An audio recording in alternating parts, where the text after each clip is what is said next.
Bloomberg Audio Studios. Podcasts, radio, news.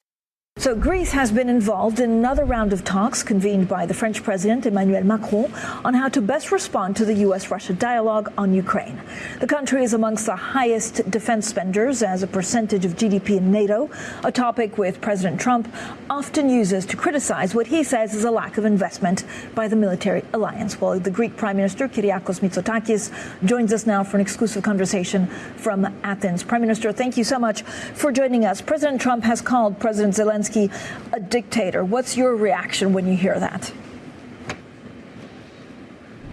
Well, Francine, thanks for having me. President Trump is a very smart man, and, he has his own unique way of expressing himself. But I think that, in principle, I think we need to agree on certain fundamentals. And I'm sure that these statements that I will make are also also reflect the view of our American friends, that we need, peace through strength, that obviously there can be no solution for Ukraine without the Ukrainians being involved. And of course, there can be no security arrangement for Europe without the Europeans also being involved. So I think we're at a relatively delicate state when it comes to these discussions. And of course, Europe also needs to come up and emerge with a unified voice. And we need also to do what is expected from us in order to commit to our own security, not just Ukraine's security.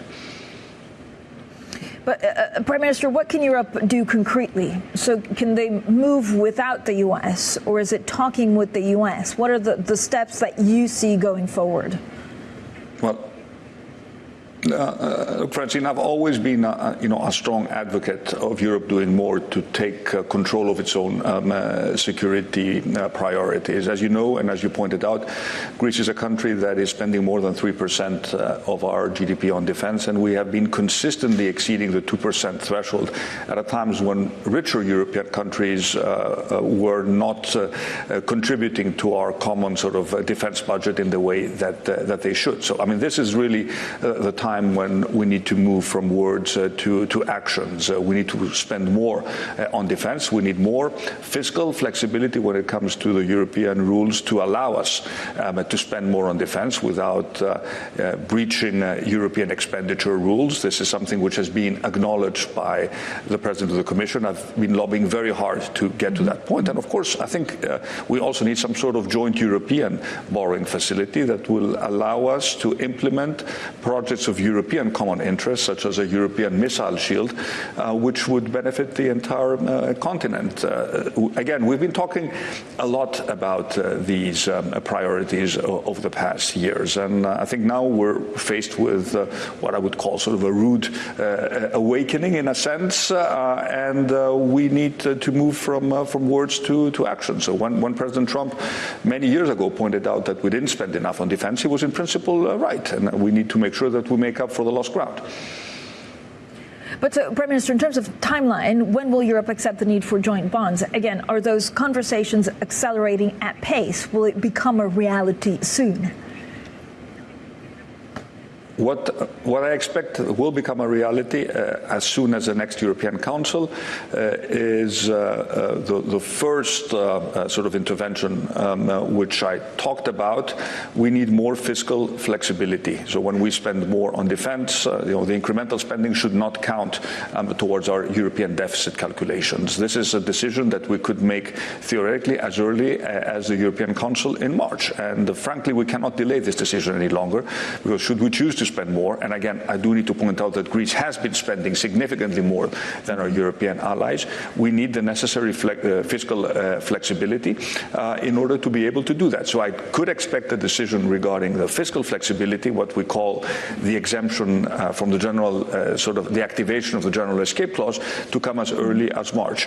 I think talking to many of my European colleagues who could be classified as frugals, they also recognize that in extraordinary times we need to take extraordinary measures.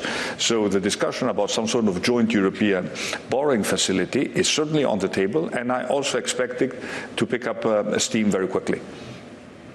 I mean, I think Bloomberg Economics estimates that around $3.1 trillion over the next 10 years. Can Europe find that money, come up with that money? I don't think that the money can come up exclusively from national budgets. So as I told you, we need a combination of national financing and European financing. We know that we have significant capability shortcomings in air defense, in military transport.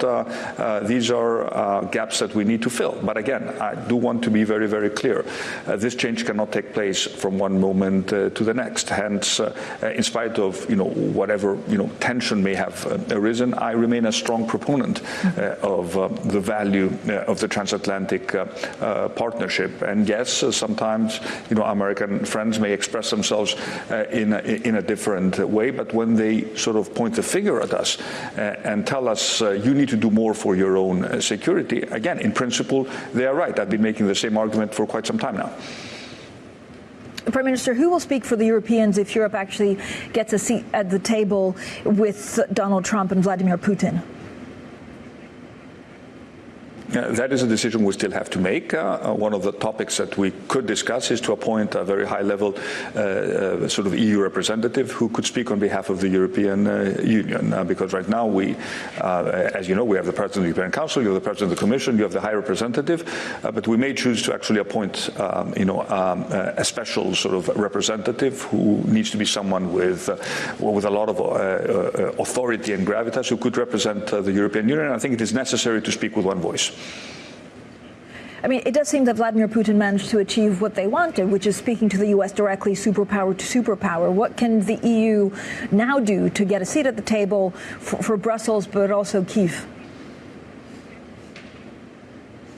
Well, first of all, when we talk about security arrangements in Europe, obviously Europe will have to be involved. One of the discussions that are taking place is related to future security guarantees to Ukraine. I think many expect that Europe will have a role to play when it comes to defining these security guarantees. That's why I spoke about the need to discuss the new European security architecture, obviously with the involvement of Europe. But again, the more committed, Francine, we are to addressing chronic shortcomings of the European Union, the more credibility we will have in playing an active role in these negotiations. That's why I do expect, and I'm calling for very concrete results, which should be reflected in the conclusions of the next European Council. We don't have a minute to waste.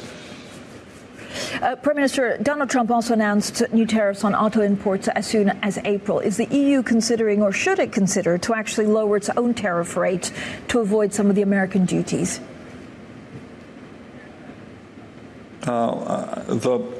As you know, this is an exclusive competence. Tariffs and trade is an exclusive competence of the European Commission. We don't want to get into a trade war with the United States, but should it be necessary, of course, Europe is going to respond. I think we still have time to avoid that. I think it would be bad for both our economies, both the European economy and the American economy. And I've always been advocating that if there are unilateral gestures that Europe can make to level the playing field, it should proceed with doing so sooner rather than later. But again, we should have no doubt that in case Europe is put in a position where tariffs are imposed unilaterally on European goods, Europe will be forced to respond. But I'm cautiously optimistic that we will be able to avoid this scenario. I mean, does it have to adhere to WTO rules, or do you think Europe should try and get a unilateral deal with the U.S. directly? Well, to be honest, I think this is going to be a discussion that will take place between Europe and the U.S. Directly, and I think we all see the value of making sure that we have a level playing field. And again, if there are unilateral gestures that Europe can make to level the playing field in goods where maybe we have sort of higher tariffs than our American friends right now, we should have the courage to do so. Prime Minister, I also want to ask you something domestically about the Santorini earthquakes that, of course, are decreasing in number, but the outlook is quite uncertain. What kind of impact would that have on the tourism season? Well, I noticed you had the Prime Minister of Iceland before me on the show, so he seems to be quite concerned with countries that are geologically active. Yes, we've had a lot of sort of medium-sized earthquake activity taking place on Santorini. We've seen a reduction of the activity over the past days, which is encouraging. Of course, we always listen to the scientists, and we have to prepare for all eventualities. But Greece is a safe country, and this is a message I wanted to communicate. No one can predict the future, but we're cautiously optimistic about what is happening in Santorini, and if things go hopefully according to plan, we'll return to a sort of a normal state relatively soon. Prime Minister, thank you so much for giving us a bit of your busy schedule today. That was, of course, Greek Prime Minister Kyriakos Mitsotakis.